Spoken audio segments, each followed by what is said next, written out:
Hey everyone, welcome back to the Get Marketing Podcast. I'm John, your host, and I'm here to help you get marketing in the digital space. Remember to subscribe to our channel and like and share our videos so we get more views. Well, I am here today with a very good friend of mine, Shawn Olds, the CEO and co-founder of Boodle AI. Shawn, it's such a pleasure to be with you today.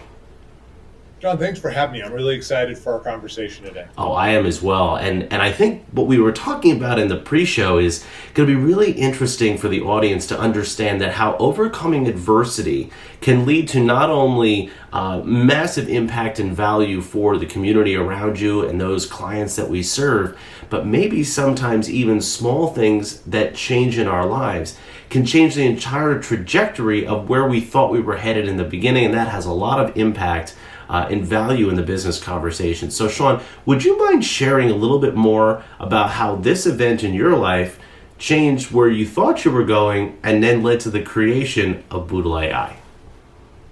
Absolutely, John. So as you know, I graduated from the United States Military Academy at West Point. And upon my graduation as a second lieutenant, I knew my entire career path in the military, from platoon leader to chairman of the Joint Chiefs of Staff. And unfortunately, 4 years in, that opportunity was cut short. I was stationed at the 82nd Airborne Division with a unit that was the first unit to put humans jumping out of the C-17 aircraft, which at the time was an experimental aircraft. And there were 22 of us injured. My parachute didn't open, failed to open properly, and I burned in and broke my back. And that break prevented me from being able to continue my service in the United States military. So I had to very abruptly start to figure a new path forward. So obviously you have this event. You're probably not sure what you're going to do next. There's a lot of uncertainty in that. Business owners and individuals in our space now obviously deal with these types of challenges on a day-to-day basis at times. What was the genesis of Boodle AI, and how did you kind of take this adversity and turn it into something where you could continue to serve, even if it wasn't in the military? Now you could serve nonprofits and more specifically for-profit businesses as you move forward. Absolutely. So, as you know, I didn't end up starting Boodle straight out. I went looking to figure out what I could do in the private sector. Being a civilian was not something I ever planned for. I got fortunate and ended up in a consulting firm that was kind of at the leading edge of the dot-com boom. And they became one of the first ones that said they would take their payment in half equity, half cash. And so I got to be one of the first 30 people in a startup that pre-A round, and then worked with them A round, B round, C round, IPO, $7.5 billion valuation, debt spiral, and bankruptcy. Got to see the whole thing all through the dot-com. Wow. But it was a great experience. It gave me my bite towards wanting to be tied into the startup space. I came from a technology background. I was a computer science major while I was in school. In tandem with all of this, something I've done consistently through my life, including right after graduation from West Point, but then more so after I got out of the Army, is working with nonprofits. And if there's one thing that nonprofits do very badly, it's fundraise. They do it very inefficiently and very ineffectively. And so 20 years later, I ran into my Ranger buddy from Ranger School, who was in the midst of running two of his own companies, but also heavily involved with nonprofits.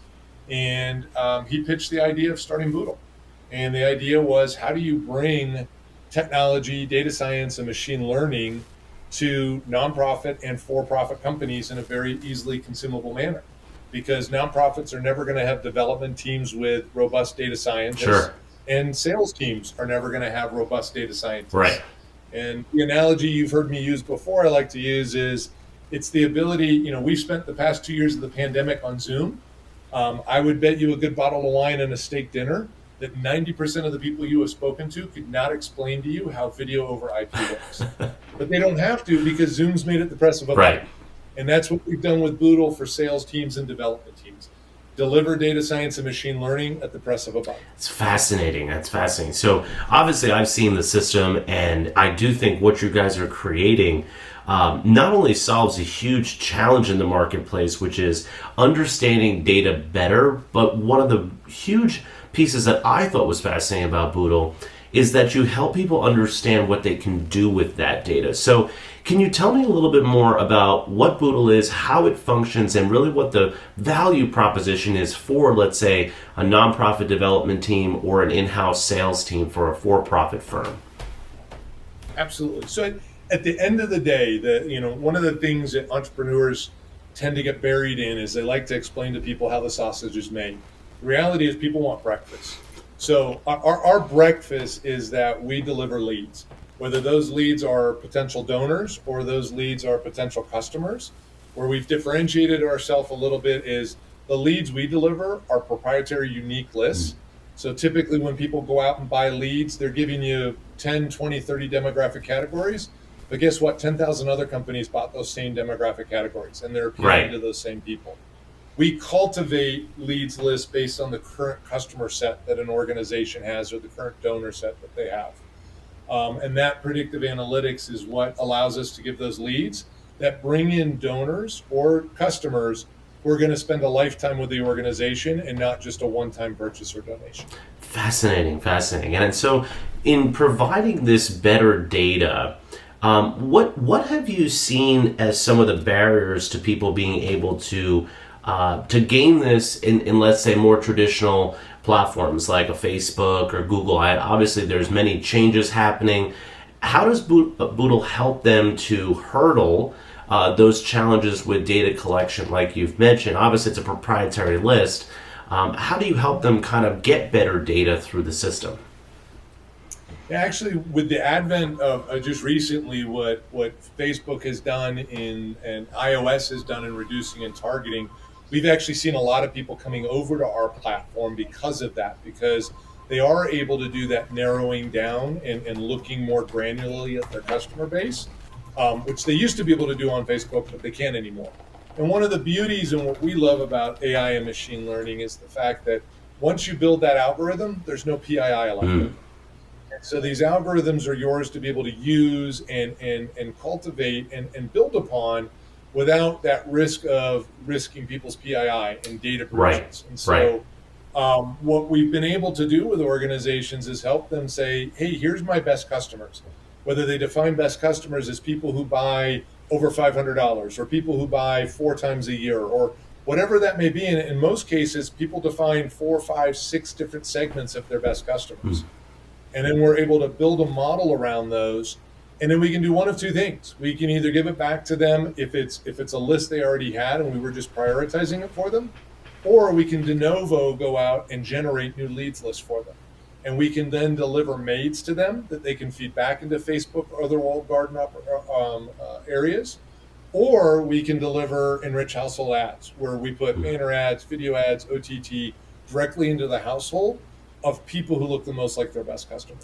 Well, that makes so much sense, and I think one of the huge challenges that advertisers and marketers have always had is being able to serve advertisements and placements with more intelligence. I have conversations every day with my team and with clients about how are we going to be placing ads in front of the right people when we don't necessarily know that they're looking for our service, or are these the types of individuals that represent that certain data set that we would want to market to. So can you maybe tell the audience a little bit about how you're solving that challenge between intent versus affinity targeting? Because I think that is really interesting and something that when I took a look at what you guys are doing is fascinating to me, because if we could really present advertisements predictively to the right potential audience based on a large number of key demographic factors and interests, that would not only just make it a lot easier day to day not to feel like I got served ads that didn't make any sense, which I see all the time, but it would help advertisers and businesses manage their marketing dollars more effectively and really get in front of individuals that would use or potentially need their product without wasting time talking to folks that don't. Absolutely. And that was where we tried to differentiate ourselves 6 years ago as we started to build this, was we knew there were predictive analytics platforms out there that look at intent-based data. They're going to look at what websites was John on, how long was he visiting those websites, what did he tweet about, what did he like on Facebook. And let's face it, that's very powerful in telling us if someone's about to make a buying decision in the next 12, 24, 36 hours. But it doesn't tell us how long you're going to stay with that product. And so what we decided to do definitively was let's ignore the intent-based data. There's enough companies that will focus on that. And let's focus on what we term affinity-based data. So core to our platform, as you know, John, is our ability to do identity resolution. Mm-hmm. So the ability to go in and find the individual, identify him as the individual that lives in San Francisco, California, not someone by the same name that lives in, say, Boise, Idaho. Right. And then we map that person out to a database of all 240 million Americans that we have. And we bring back over 1,200 different data points about each individual. But those data points are things we deem more affinity based. So they're things like where has a person lived for the past decade? Where have they worked for the past Sure. decade? Voting record, Sure. who they've donated to politically and philanthropically, credit card transaction data. All of that really defines a cohort. And now when you've built a model with those data points and we go back out to our database of all 240 million Americans, we're finding people who look just like those individuals from an affinity point of view. So to your point, we may be finding people who already are kind of leaning towards that product and they just get pulled in, or they may be people who don't realize that based on their lifestyle, this is a good product. And now they're being introduced to it. And because they fit that affinity mold, they're more likely to convert in as a buyer. That I think is a challenge, and something that many marketers, advertising firms, and businesses have been looking for ways to better track the behavioral analytics of a potential customer, not only just to predict, like you said, if they have these potential buying or engagement statistics behind their entire demographic profile, would this be someone we want to capture at that right moment ahead of the competition? But also, like you said, tailoring that message more effectively, understanding what's important to them from a copy and content perspective. Ads are just as much technical as they are creative, and being able to speak to the interests and pieces of important information that our clients and customers want to hear from us makes it seem like we are listening to them, even if there is some of the data privacy challenges we've had, and obviously those are completely to be understood by individuals who don't necessarily want to have all of their information out there. How can we do that better? And it seems like you guys are working on specific methodologies to be able to make that happen. Now, I do have to ask you, I've heard this term hidden gem in some of our conversations that we've had. For you guys, what is a hidden gem? How do you kind of determine where you're finding these really high value leads for potential clients in terms of what you guys are presenting to them in the databases? Absolutely, John. A hidden gem for us is just that. It's someone that's sitting in a prospect list that you have. Could be first-time customers, could be first-time donors, and you have what you define as your best. So in the case of most nonprofits, it's major gift donors, right? And someone who donates a big sum of money, that's a hidden gem if I could find more of them. For commercial companies, it's the customers who buy 3 times a year. It's the customers who buy over a certain amount. And so what we do is we work with them, we build a model around their best customer, their best donor, and then we apply it to all the people who have donated only once, or all the people who have bought only once, so that their sales team or development team can really go in and narrow in and focus on those people and focus with the messaging they're sending to them. And when we've done this with nonprofits, our record is helping a nonprofit find someone to donate $100,000. One of our first successes was we had a nonprofit. We helped them find someone to donate $20,000. The only thing they were upset about was that person had been donating $100 a year for 8 years, and no one had just asked. And that's where the hidden gem comes from. That person had been sitting in their database for 8 years, but no one had ever gone to them and just made the right ask. And so you can do that whether you're working nonprofit or whether you're working for profit. Those people exist. They just have to be appealed to in the right way. Well, that makes so much sense, and I always think of those old stories about someone knocking on 97 doors and not getting one sale, and the rule of 10% would tell you that in the next 3 you should get at least 2, and they get all 3, and it's the classic story of you have to just go through those numbers. But from what you're saying, there's a better way to find those individuals and maximize your efforts when prospecting in a list. And I can't tell you how many guys I know and girls I know in sales who would love to be able to have access to that information so that they could maximize their time And, not just to find new deals, but to serve customers more effectively and find those individuals that would be more likely to be receptive to their service offerings, which in the end, we want to serve clients the best that we can. And a lot of that happens by engaging with the right folks and spending time with those who will be receptive and would need the engagement that we have. So I think what you guys are creating is absolutely fantastic. And like I said, I've seen the dashboard, so I kind of have a look behind the curtain. It's not only very simple and easy to understand from a UX perspective, but the ability to deliver those types of results to clients, I think, is huge. Thank you, John. No, we're very excited. I'm very proud of what the team has built. And what's more exciting to me is just what we get to see every day. I've hit that enviable point for entrepreneurs where our clients have started to teach us how to use the platform. I love that. And so we're seeing clients that I never would have imagined working with, mortgage companies, credit card collection agencies. You can go down the list, and it's just there are natural applications, to your point, of being able to narrow in on the people they need to talk to. So rather than making them go through 97 doors, let's send them straight to those last 3 doors and get their success and let them move on and be more successful. Absolutely.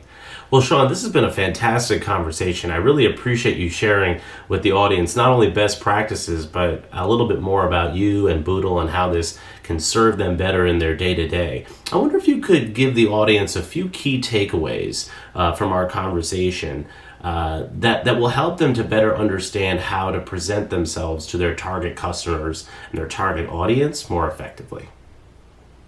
So, I mean, the big thing is understand your customer. And sometimes that's hard. You mentioned very early on in our conversation, the data is just not there. And so one of the things is to figure out, and number one, figure out how to collect as much data as you can without turning away customers. A lot of people ask, I always get asked, how soon should I start collecting data? And I revert back to that Chinese proverb when asked when to plant a tree. The best time to plant a tree was 25 years ago. The next best time is today. So if you haven't started collecting that data, start doing it, because that data builds upon itself, and it's going to give you richer insights. It's going to give you a better ability to engage your customers. The next thing is it's no longer good enough just to get the right message to the right person. We have to get the right message to the right person, and you talked about the right creative that's going to appeal to them, but then ultimately you've got to do it in the medium they want to be connected with. We have a number of clients, they'll use our instant prediction models to understand how people will most likely reply. And it's amazing to watch people, especially people we have who still do a lot of direct mail, watch them pull back from the direct mail because they realize the people they're trying to direct mail will respond better on an email or will respond better on a text. And they see their results go up greatly because people action things in different ways just based on their daily lives. Well, that's fantastic. Thank you so much for sharing that. And I appreciate you being on board with me today, and I hope the audience learned a little bit more how to better serve your target customer audience, not only through delivery, but also through understanding how to speak to them more effectively and deliver your message in a smoother and more effective manner. So thank you so much for being with us today, Shawn. Thank you for having me. It's been a pleasure. And thank you to the audience for tuning in to another episode of Get Marketing. We appreciate you. Please go ahead and like and share our videos. And also remember to subscribe to the channel so you get updated when we make new content. If you loved our conversation and you want to help us stay caffeinated, because all of you know that I drink probably way too much coffee every day, but you can never have enough, check out the Ko-Fi link in the content section below. There'll be some information for you to get in touch with Shawn and obviously get in touch with us, and check out our links on the website as well. And I always appreciate you being on board and look forward to you getting marketing in the digital space.